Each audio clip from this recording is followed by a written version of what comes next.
Bueno, en esta última clase de la tercera semana vamos a compartir algunos conceptos vinculados con otras manifestaciones clínicas de parasitosis intestinal.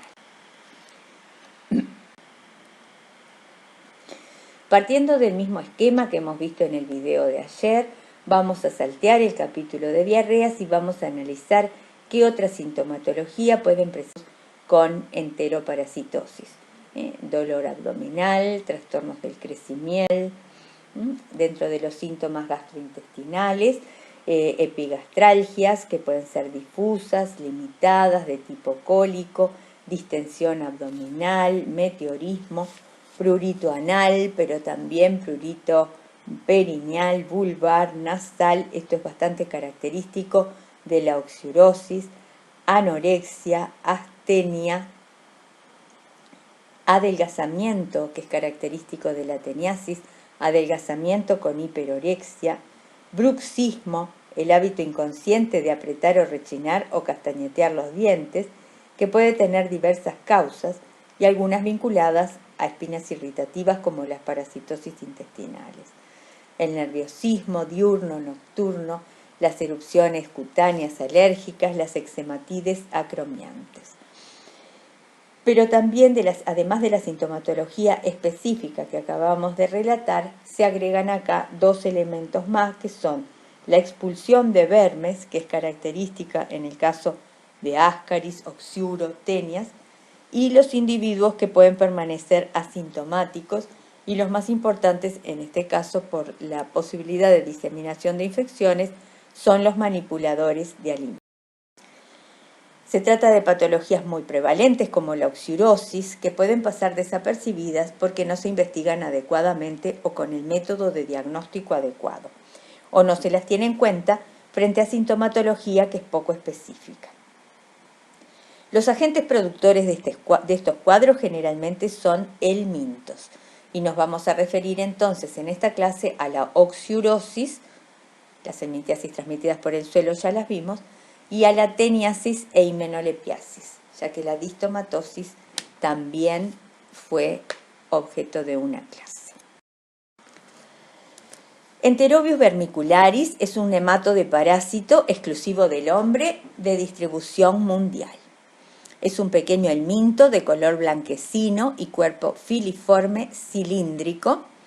El extremo anterior es cónico y presenta dos expansiones cuticulares vesiculosas. El extremo posterior es largo y afilado en la hembra, por lo que se denomina oxiuro, que significa cola fina. Mientras que en el macho se encuentra incurvado ventralmente, como ya hemos visto el dimorfismo sexual.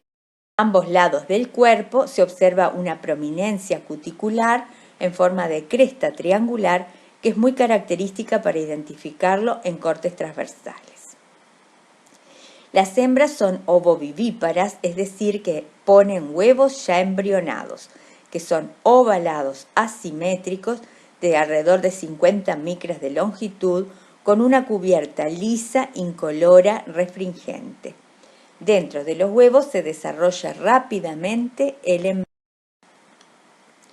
En cuanto al ciclo de oxiuro, esta parasitosis se adquiere por ingestión de huevos infectantes que, llegados al duodeno, liberan el embrión, que progresa por el intestino delgado, experimentando dos mudas y aumentando de tamaño hasta llegar al estado adulto y localizarse a nivel del ciego, parte final del ilion e inicial del colon ascendente y apéndice.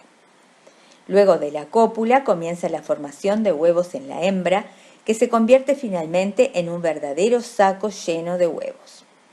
En determinado momento, las hembras fecundadas se desprenden de la mucosa intestinal a la cual estaban adheridas por medio de sus labios y emigran, principalmente durante la noche, a lo largo del intestino grueso hasta llegar a la margen anal, por donde salen y realizan la oviposición, que es de aproximadamente 10.000 huevos por cada hembra, y luego mueren. En el microclima de la zona perianal, los huevos se hacen infectantes en muy pocas horas. Los huevos son muy livianitos y se diseminan fácilmente en la ropa interior y de cama, el suelo y otras superficies como toallas y juguetes. Estas características biológicas son la base del método de diagnóstico que vamos a utilizar, la espátula adhesiva o pinworm collector, para detectar la presencia de huevos en la margen anal. Por eso será fundamental que la recolección se realice por la mañana, antes de movilizar el intestino, antes de levantarse de la cama, antes de higienizarse, para aumentar las chances de detección de esta parasitosis. El ciclo es simple y directo, con un solo huésped, es monoxeno, y dentro de ese huésped se cumplen todas las fases evolutivas, siempre en el tubo digestivo, sin realizar migraciones hacia otros sectores del organismo. Es una infección de elevada contagiosidad. El intenso prurito anal favorece el rascado y los huevos pueden quedar debajo de las uñas. La transmisión se produce por heteroinfección entre las personas, autoinfección externa exógena, que es el ciclo ano-mano-boca, que la onicofagia facilita este proceso, pero también por autoinfección interna o retrógrada. Los huevos pueden eclosionar en la margen anal y las larvas penetrar en el intestino remontando el colon para localizarse en la región seco-apendicular.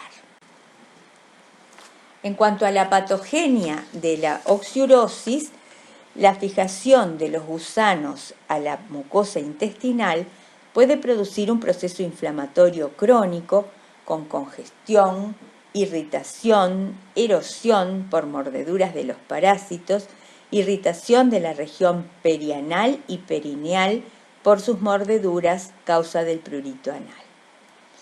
También existe una acción tóxico-alérgica de hipersensibilidad a sustancias liberadas por los gusanos que son responsables muchas veces del prurito vulvar, que puede hasta acompañarse de leucorrea. Y también la acción bacterífera de sobreinfección bacteriana por el prurito intenso que señalábamos. Es relativamente común la presencia de oxiuros en apéndices extirpados por apendicitis aguda. Los gusanos provocan microtraumatismos en la pared apendicular que constituyen puerta de entrada a gérmenes intestinales que desencadenan la inflamación del apéndice. Como ustedes los ven allí, en el corte transversal se reconocen por las aletas triangulares que recorren en forma longitudinal su cuerpo. Bueno, en cuanto a las teniasis, el conocimiento de las tenias, llamadas comúnmente solitarias, se remonta a la época de Hipócrates. En general son infecciones únicas, pero pueden verse infecciones múltiples. Las tenias son platelmintos, gusanos planos, sin cavidad general, acelomados, hermafroditas, pertenecen a la clase cestoidea, de vida exclusivamente parásita, con el cuerpo dividido en tres partes, escólex, que posee órganos de fijación, cuello y estróbila o cadena segmentada. En el caso de Tenia saginata, el escólex es globuloso y posee 4 ventosas redondeadas, con una musculatura bien desarrollada para su fijación en la mucosa intestinal. Tenia solium posee, además de las ventosas, un rostelo, que es como una trompa rudimentaria sobreelevado, sobre el cual se inserta una doble corona de ganchos, por lo que se denomina tenia armada, como pueden observar a la derecha del esquema. Al escólex sigue un cuello corto y fino, y es a ese nivel que se produce el crecimiento del parásito. La cadena o estróbila está constituida por segmentos o proglótidos, cada uno de los cuales posee una relativa autonomía y está separado de los segmentos adyacentes por un surco transversal. La porción más cercana al escólex o proximal corresponde a los segmentos inmaduros, que en general son más anchos que largos, aún carecen de estructuras genitales diferenciadas. Le siguen los segmentos maduros, más o menos cuadrados, con el aparato genital completamente desarrollado. En el borde de cada segmento se observa una saliente o poro genital. Y por último, en la parte distal de la estróbila, los segmentos grávidos son más largos que anchos y en ellos puede observarse el útero medial con sus ramificaciones laterales conteniendo numerosa cantidad de huevos. La envoltura externa o tegumento de los estodes protege al parásito de la acción de los jugos digestivos. La envoltura externa o tegumento de los estodes protege al parásito de la acción de los jugos digestivos y cumple un importante papel en la absorción de nutrientes. Por microscopía electrónica se visualizan microvellosidades y canales o poros en su superficie. Luego se encuentra la capa muscular con haces musculares y longitudinales, que son los que le otorgan esta autonomía de movimiento que señalábamos, y por dentro el parénquima, que es rico en sales de calcio, que son los que le dan el color blanquecino a este parásito. En la zona central del parénquima se encuentran los órganos genitales, femenino y masculino, ya que, como dijimos, son hermafroditas. En los últimos segmentos, el útero grávido es ramificado a partir del tubo mediano longitudinal. Por autofecundación o fecundación cruzada en 3 segmentos, se originan los huevos, que son subesféricos de color marrón, miden 30 por 40 micras, con una cubierta gruesa radiada y contienen en su interior un embrión hexacanto con 3 pares o 6 ganchos, como pueden apreciar en el dibujo a la izquierda. Al ser ingeridos por el huésped intermediario, eclosionan y el embrión hexacanto atraviesa la pared intestinal para llegar al hígado por vía sanguínea, alcanzar las cavidades cardíacas derechas, circulación pulmonar y cavidades cardíacas izquierdas, desde donde se distribuyen a la circulación general, localizándose preferentemente en los músculos esqueléticos, donde al cabo de unos 30-40 días se transforman en la larva o cisticerco. Se trata de una vesícula redondeada, bien desarrollada, de pocos milímetros y contenido líquido, dentro de la cual se encuentra invaginado el escólex de la futura tenia adulta. El ser humano se infecta al ingerir el cisticerco, que se llama Cysticercus bovis, con la carne vacuna cruda o insuficientemente cocida. En contacto con los jugos digestivos, la larva se desinvagina y el escólex se fija por sus ventosas a la mucosa de la parte alta del intestino delgado y comienza la producción de segmentos. Al cabo de 2 a 3 meses se ha desarrollado el gusano adulto y aparecen los segmentos grávidos en las materias fecales. En el caso de Taenia solium ocurre algo parecido, pero en este caso es el cerdo el huésped intermediario que alberga los cisticercos y se denominan Cysticercus cellulosa. Como pueden observar en el ciclo, el ser humano, huésped habitual del adulto, puede albergar también la larva de Taenia solium. Esta infección se denomina cisticercosis y se estudiará en el capítulo de afecciones parasitarias del sistema nervioso. Esto puede ocurrir por 2 mecanismos, o bien la ingestión de huevos con el agua o alimentos, o bien que el paciente que tiene una teniasis intestinal ocurra la eclosión de huevos que se desprendan de los segmentos grávidos. Los huevos de tenias pueden sobrevivir varios meses en el medio exterior, permaneciendo disponibles para ser ingeridos por el ganado. La teniasis se transmite por carnivorismo. En Uruguay es frecuente en individuos de las comunidades armenia o libanesa que tienen costumbres de ingerir platos típicos a base de carne cruda. También entre individuos a quienes faltan piezas dentarias y no mastican bien, y entre personas ansiosas que tragan la carne sin masticar, ya que el efecto mecánico puede también destruir los cisticercos. Taenia saginata es el único agente de teniasis en el Uruguay. En nuestro país, las cifras de prevalencia observadas en los distintos trabajos no expresan la realidad, ya que se trata en general de servicios de consulta especializada. Osimani hablaba de un 2,8%, la profesora Zanetta en el 81 de un 8,8%. Alrededor de 200 casos humanos por década se presentan en nuestro país. En el año 2000 se realizó una revisión de casos de teniasis estudiados entre el 85 y el 98 en el Instituto de Higiene, el laboratorio de un hospital público de adultos y el laboratorio de una mutualista de Montevideo. En esos 14 años se diagnosticaron 197 pacientes, en su mayoría adultos, que consultaron por expulsión de proglótides por el intestino. Los síntomas que manifestaron fueron dolor abdominal, nerviosismo y cefaleas. Solo en 25% de los casos presentaron diarrea. Casi la mitad de los pacientes llevaban más de un año parasitados.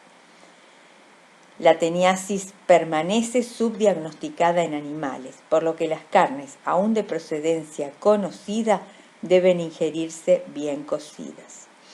Y la otra conclusión es que continúa existiendo defecación a cielo abierto por la población, porque es la única forma de que el ganado pueda infectarse. En cuanto a Taenia solium, en Uruguay no existen reportes de teniasis por Taenia solium desde hace más de 60 años. El primer caso registrado data de 1936 y corresponde a un ciudadano español que residía hacía unos años en Uruguay y había comenzado la expulsión de proglótides unos meses antes de la consulta. Ese sería el primer y único caso autóctono del Uruguay, porque luego, en 1958, el profesor Osimani publica en Anales de la Facultad de Medicina un caso de infección por múltiples ejemplares de Taenia solium. Era un paciente de 26 años, uruguayo agricultor procedente de Portugal, que expulsa proglótides por el ano y es tratado en ese entonces con extracto etéreo de lecho macho y sulfato de magnesio, con lo cual expulsó 9 ejemplares bastante pequeños con escólices armados con ganchos. En cuanto a la patogenia de la teniasis, decimos que existe una acción mecánica, irritativa, debido a la adhesión del escólex a la mucosa intestinal, una acción química por absorción de sustancias derivadas de los gusanos, una acción expoliadora por sustracción de compuestos útiles para el huésped que son absorbidos por el parásito. Por algo se considera que se trata de una de las situaciones en que el individuo adelgaza aún comiendo exageradamente. Y también la acción bacterífera vinculada al arrastre de bacterias intestinales durante el ciclo. La sintomatología de la teniasis es polimorfa, pueden presentarse síntomas generales, sobre todo los trastornos del apetito en el sentido de hiperorexia y adelgazamiento, dolor abdominal, síntomas alérgicos como el prurito anal o la urticaria y síntomas psicosomáticos como la irritabilidad y los sentimientos de vergüenza al comenzar la expulsión de segmentos por el ano y no comprender de qué se trata. Bueno, y dijimos que íbamos a hablar de la otra tenia pequeñita que es Hymenolepis. Hymenolepiasis causada por Hymenolepis nana, también llamada tenia enana, por su pequeño tamaño de alrededor de 2 centímetros. Su escólex presenta 4 ventosas redondas y un rostelo retráctil armado con una corona de 20 a 30 ganchos, un cuello largo y fino y proglótides que se van ensanchando hacia la extremidad distal del gusano. Hymenolepis nana es un platelminto cestode hermafrodita que vive en la mitad distal del intestino delgado a cuya mucosa está fijado. No tienen sistema digestivo, por lo que se alimentan por absorción de nutrientes del contenido intestinal. Los segmentos grávidos se desprenden y desintegran antes de ser evacuados al exterior, de modo que en las heces se observan los huevos.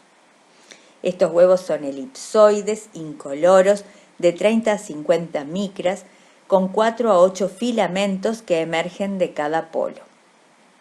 También contiene, igual que en el caso de Tenia, un embrión hexacanto. Estos huevos eclosionan en la parte alta del intestino delgado y el embrión penetra la mucosa a ese nivel y se transforma en cisticercoide, el cual pasa nuevamente a la luz para fijarse por su escólex a la zona distal del ilion y desarrollar el estado adulto. Es decir, que el ser humano es a la vez huésped definitivo y huésped intermediario de Hymenolépis, pues alberga tanto el gusano adulto como la forma larvaria.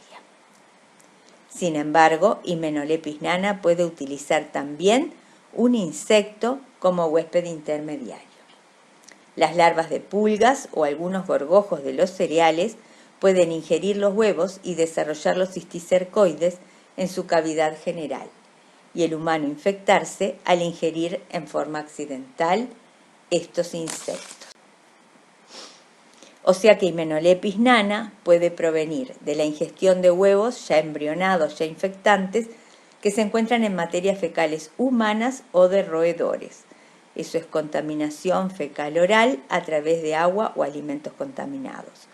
O también puede provenir de la ingestión de cisticercoides que se encuentran en pulgas o gorgojos que se han infectado por huevos en las heces. También se describe la autoinfección interna en individuos con tránsito intestinal lento. Los huevos que eclosionan en el intestino liberan las oncoferas que se fijan a las vellosidades intestinales y se transforman directamente en cisticercoides. En cuanto a la patogenia de Hymenolépis nana, hablamos de una acción mecánica, enteritis, que puede manifestarse como dolor abdominal, flatulencias, debido a la presencia de cisticercoides y adultos en el intestino delgado. También una acción toxialérgica por productos metabólicos del helminto y una acción expoliadora que depende del número de parásitos en el intestino y puede expresarse como pérdida de peso o repercusión general. En cuanto al diagnóstico, es el examen coproparasitario. Acá queremos señalar, no se reciben recipientes de vidrio, pueden ser recipientes de plástico o recipientes específicos, incluso con conservantes. En nuestro medio no utilizamos conservantes. El coproparasitario, como habíamos señalado anteriormente, realizado con técnicas de enriquecimiento por sedimentación y centrifugación para concentrar los existentes. Para el caso de la oxiurosis, el diagnóstico se realiza mediante el método de la espátula adhesiva o técnica de Graham, que consiste en la observación microscópica del material recogido de la zona perianal por aplicación de una superficie adhesiva que puede ser de las comerciales con una paletita pegajosa o de las artesanales con un bajalenguas con cinta adhesiva con el lado pegajoso hacia afuera. Se aplica cualquiera de las dos modalidades, se aplica varias veces sobre la piel de la región perianal sin introducir en el recto y se envía al laboratorio para ser observado al microscopio con bajo aumento. Es importante realizar la toma de muestra a primera hora de la mañana, antes de levantarse de la cama, antes de higienizarse, antes de mover el intestino, durante 3 mañanas consecutivas para aumentar las chances de diagnóstico de este parásito. Bueno, acá tenemos con la espátula adhesiva con bajalenguas y cinta adhesiva y la forma de recolección. De manera que en la metodología diagnóstica, y hoy que estamos terminando la semana de infecciones gastrointestinales, tenemos el coproparasitario y la espátula adhesiva en su conjunto para poder detectar las parasitosis intestinales. Y allí tenemos algunas situaciones especiales, como hemos visto, coloraciones para el caso de protozoarios intestinales, técnicas de enriquecimiento, las clásicas de sedimentación o de flotación y las biológicas para detección de larvas, el examen directo tan importante en el caso de protozoarios para detectar trofozoitos, en el caso de blastocitis también, coproantígenos en protozoarios como vieron el primer día, y el examen macroscópico tan importante en nematodes o platelmintos que nos permita la visualización de segmentos de tenia, de adultos de Ascaris o de adultos de Oxyurosis. En cuanto al diagnóstico parasitológico intestinal, existen distintas expectativas. El médico espera confiabilidad en ese resultado, pero muchas veces está poco capacitado en la indicación del examen, orienta mal al paciente en la forma de recolectar la muestra, tiene dudas en cómo interpretar los resultados, poca confianza en el resultado del laboratorio, muchas veces indican tratamiento previo a la realización del estudio. Para los pacientes lo más importante es la simplicidad en la recolección, pero muchas veces realiza incorrectamente la toma de la muestra, no solo de las materias, sino también de la espátula adhesiva. Muchas veces arrancan la cinta pensando que ese es el procedimiento. Existe otro tema que es el de la coprofobia. A la gente le cuesta relacionarse con sus propias materias fecales, entonces la recolección puede ser una cosa muy tediosa. También los pacientes a veces atribuyen poca importancia a las infecciones parasitarias intestinales. En ciertos ambientes culturales no es una prioridad. Muchas veces los pacientes se automedican frente a la sospecha de parasitosis. Y en cuanto al laboratorio, decimos que es un examen de bajo costo y de fácil interpretación, pero es un examen trabajoso y laborioso, porque en general no está automatizado, por más que existan algunos métodos para facilitar la manipulación, no está automatizado y continúa siendo un trabajo artesanal. Puede haber gran variabilidad interobservadores, sobre todo en individuos que tengan poca experiencia. Los profesionales que se dedican a esta área en general están poco valorizados.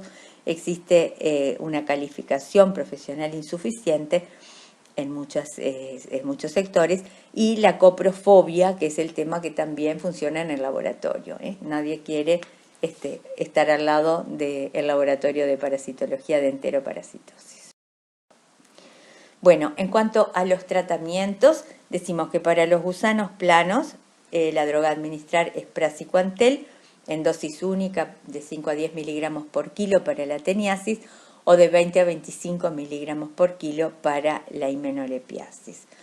Y para los gusanos redondos como Enterobius vermicularis, el tratamiento con mebendazol o albendazol puede hacerse dosis única de 100 miligramos o 3 días de 100 miligramos cada 12 horas, o en el caso de albendazol, dosis única de 400 miligramos.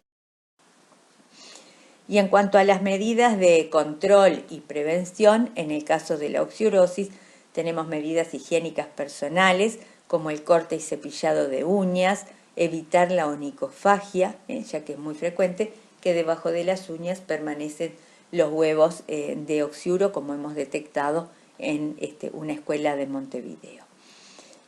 También medidas sanitarias generales, fundamentalmente la limpieza minuciosa en baños y dormitorios, cambio diario de ropa interior, de ropa de cama, sobre todo y realizar el tratamiento al grupo familiar en el caso de la oxiurosis, que como señalamos es la parasitosis más contagiosa dentro de las intestinales. Y en el caso de la teniasis, tanto medidas individuales como cocinar bien las carnes y evitar la defecación a cielo abierto, como medidas colectivas que tienen que ver con la mejora de saneamiento y el control veterinario en los mataderos para lograr detectar estas carnes antes de que lleguen al consumo. En general, las recomendaciones serían: el diagnóstico confirmado de enteroparasitosis siempre es preferible a la terapia empírica, pero un examen coproparasitario aislado negativo tiene valor relativo. Por eso el estudio completo de las parasitosis intestinales incluye el examen coproparasitario seriado, una muestra por semana, 3 semanas, y el método de la espátula adhesiva para diagnóstico de oxiurosis. Otro tema es que no desechen los materiales que el paciente afirma estar expulsando. Siempre envíenlos al laboratorio, porque muchas veces se trata de parásitos y ahí tenemos la oportunidad de realizar el diagnóstico frente a la expulsión del mintos. Pero también existe todo un capítulo de las parasitosis ilusorias, donde los pacientes en realidad expulsan muchas veces elementos que no son parasitarios, pero ellos tienen la desconfianza, entonces lo mejor siempre es realizar el diagnóstico, llevar al laboratorio para poder realizar el diagnóstico más certero. Bueno, esto es todo. Muchas